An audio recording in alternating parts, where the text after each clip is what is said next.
Okay, talk about a special sauce. Homemade mustard is a surprise for guests and a great way to perk up the picnic table. Becky Low suggests it for your backyard barbecue. It's great to have you.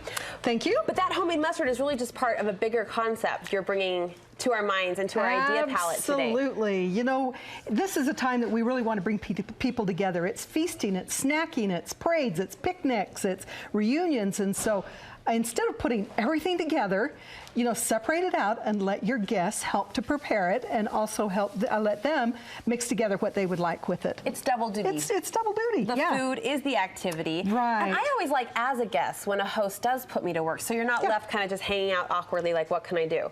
Now, also, we're going to step this up and make some homemade mustard and some ingredients so that it adds that special touch. You can always buy mustard. You can always buy chips. You can always buy those. But let's make some. Okay. It is so easy. This is my new favorite thing to do. Is to make mustard? Yeah. Okay. Okay, so what we're doing is we're just starting off with water. Now, you can use just the powdered mustard. Yeah. And we want to add some seeds. We're going to use the seeds with it. Now I'm like stopping to blink and think, because I've never even given thought to what goes into mustard. I mean, we slather it on our hot dogs. I don't really like mustard. Don't be offended. I know it's your hobby and passion right now, but you never really think to what goes in it. You know? No, yeah, in fact, it's so simple. Mustard. Okay. Mustard. Yeah, mustard seed. So yellow mustard or brown mustard. Okay. Okay, and I have just a little bit of water in here. Now, if you're using the dried mustard, then you probably wouldn't mix this up and let it sit. No, I didn't know there was a brown mustard. There is. That come out brown? It does add a little bit color to it, so your spicy mustards also adds heat. So the darker the seed, the hotter the mustard's going to be. I learned so when you today. have that hot and spicy mustard, that's what we're talking about. Okay. Okay, so I had about 1/4 of a cup of water. I'm adding about 3/4 cup of seed to this. I'm also going to add some apple cider vinegar and also some apple cider. Okay. Okay, now we want to let those sit for about 24 hours. You know, there's a reaction that occurs, and this part is, it's pretty easy. You know, so you can create your own after you've got it going from there. Let it sit out on the counter or in the fridge? On the counter. On the counter. Yep, and I've lost a spoon, so... Oh, let me grab you one. We'll pretend that's all stirred up. So you just stir it. You can see how watery that is. Yeah. And you want to soak that and bring it up. So here's some that's all ready to go. Turns into this. Okay, now I like to add just a little bit more. You can see that this is firmed up. Okay, now is when we're going to add our salt to it. So about a teaspoon No offense of salt. to your friend the mustard, that does not look very appetizing right now. I'm just saying. Not right now. Okay. Okay, and we also want to add a little bit of spice to it. What is so that? Some turmeric. Turmeric. Okay, just about 1/4 of a teaspoon. You can actually leave that out.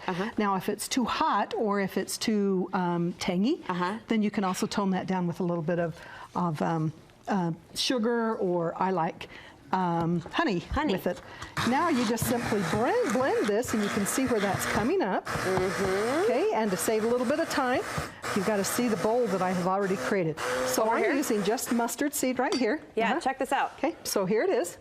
Here's the yellow mustard. Nice. And then there's the spicy mustard with a little bit of the honey in it. So you could put out a recipe and have your guests actually make that, blend it up, add the finishing touches.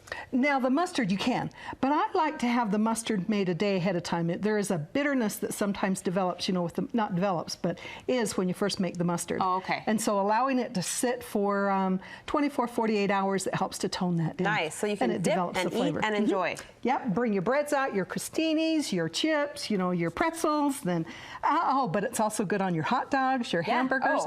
Or I like to grill with mustard and yogurt. So, you know, I'll put the two together and then put it on my chicken. Okay. This is a nice addition to it. I imagine it's a great flavor. So that's food station number 1. Food station number 2, you're heading us to some great guac. I'm going to just set that down so it doesn't tip over.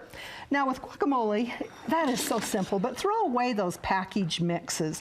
So we're just simply cutting those avocados. Yeah. And here's a little tip too. I've already tested them out. You know, when you go to the store and you're wondering if they're ripe enough, you can pinch them like this, but more, I just flip that little stem part. If it comes off easy, it's ripe. Oh, really? Yeah, so there you go.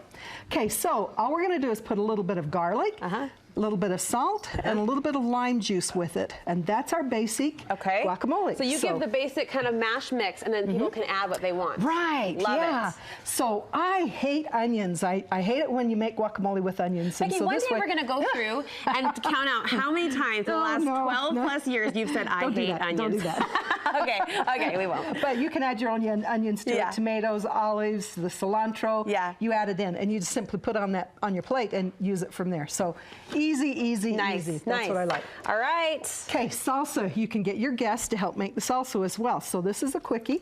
Okay, so we're just adding a can of tomatoes. Fresh salsa too. I love that. Yeah, and you could add fresh tomatoes to it. I'm just doing a really quickie. We're also going to add some peppers to it. I say fresh as you pour a can. I meant fresh made on the spot. Fresh made, right. Okay. You can do it right here. Some onion. You now notice I am putting onions in there. Becky, you're sacrificing. Thank you. I know. I don't actually like them either, so we're twinsies on and that. we want to have some jalapenos in there. Okay. Okay, if you don't like it hot, then leave that out completely. If you do, add 2 to it. Blend it up. Right, blend it up, and a little salt to it, and also a little bit of cumin to it, and you're ready to go. Yum. Oh, and again, we want some lime juice to it. Gotta have the fresh lime. Yeah, so then you have, and the cilantro. So then you have, look at this. Ooh. quickie. Ooh, it's yummy. It's yummy. And look at this It's delicious yummy, food station. yummy, It promotes and conversation. Your guests will be mingling and munching and enjoying. And it's just fun. It's fun. It's picnicky. It's snack bar. It is. Thanks for the idea and the concept too. That's fun. Look for the recipes on our website, studio5.ksl.com.